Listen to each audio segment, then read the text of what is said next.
Before beginning this exercise, make sure that the height of the bar is in a proper position that you can get underneath it and unlock the bar. Then go ahead and add your weight.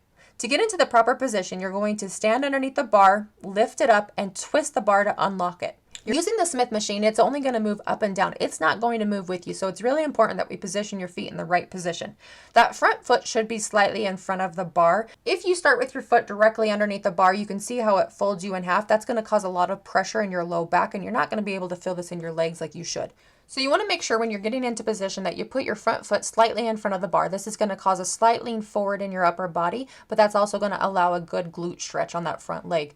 When you're driving up in your lunge, make sure that front foot is flat, driving through your heel. You should not let your heel come up off the ground on that front foot. It's also really important that you do not let your knees collapse in. That's going to cause a lot of knee pain when you're doing these. So make sure that you're keeping your knees shoulder width apart and not letting it collapse out. Sometimes it even helps for glute activation if you think pushing your knees slightly out.